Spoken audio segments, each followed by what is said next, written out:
¿Oyeron la rechifla? También la oyó el pueblo de México. Qué malo que no nos respetemos entre parlamentarios.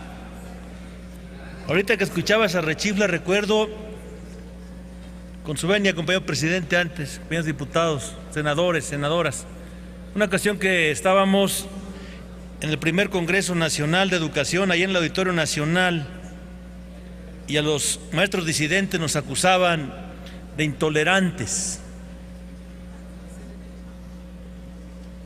Tuve que hacer uso de un argumento de Voltaire para hablar de la tolerancia. Y justamente cuando estaba diciendo eso, empezaron algunas rechiflas. Y le comentaba a quien dirigía el Congreso en ese entonces, la profesora Elbester Gordillo Morales, y le decía, y nos acusan de intolerantes. Yo quisiera que me dijera cómo se llama eso que están haciendo los profes que coinciden con usted, maestra.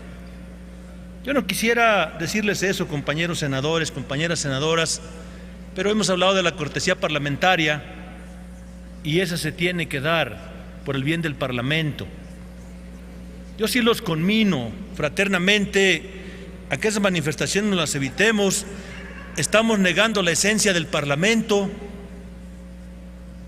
de todas las votaciones que hemos hecho para discutir qué es la esencia del Parlamento, para debatir qué es la esencia del Parlamento, solamente una ha pasado. Venimos porque no nos podemos quedar callados ante estos atropellos que se van a cometer en contra de los trabajadores de la educación con esta ley de coordinación fiscal. Mal haríamos que, viendo el atropello, nos calláramos la boca, porque sabemos que nos van a negar la posibilidad de debatir, compañeros senadores, compañeras senadoras. El artículo 26A plantea situaciones graves para el Magisterio Nacional. Decía cuando discutía el artículo 26 que la descentralización educativa tuvo un objetivo concreto y era resolver los problemas en los estados de manera directa. Imagínense el ejemplo que ponía de Chihuahua. No es lo mismo viajar de una comunidad de Chihuahua a la ciudad capital que viajar de Chihuahua a la Ciudad de México. Totalmente cuestiones diferentes en gasto económico y en gasto de tiempo. Pero todavía, por si fuera poco, vean el galimatías que está proponiendo la ley de coordinación fiscal y que van a aprobar en un momento.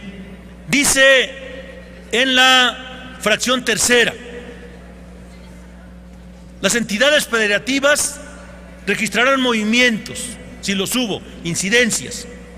Luego, la Secretaría de Educación se las mandarán a la Secretaría de Educación Pública.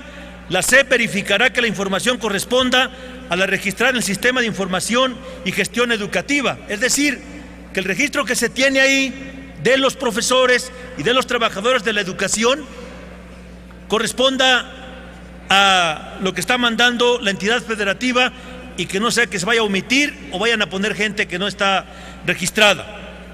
Después, la Secretaría de Educación Pública solicita a la entidad federativa la validación de la nómina correspondiente a cada una de esas incidencias.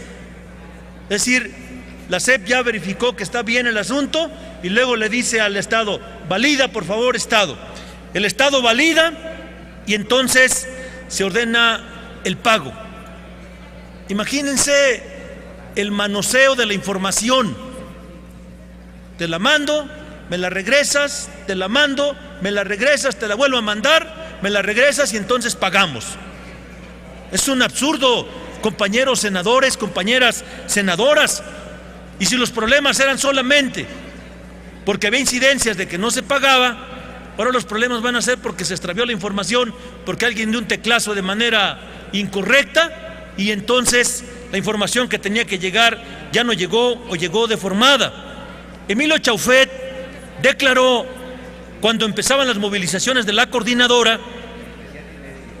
que a los estados que se manifiesten se les retendrán sus recursos. Por supuesto que ahora sí lo puede hacer, aunque no sea el patrón.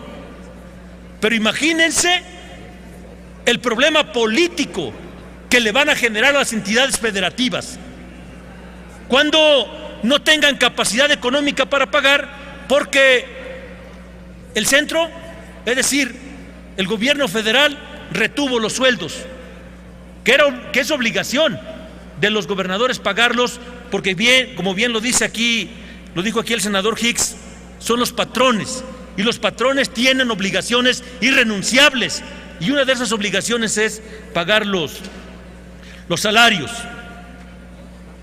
Se reconoce también la calidad de patrón.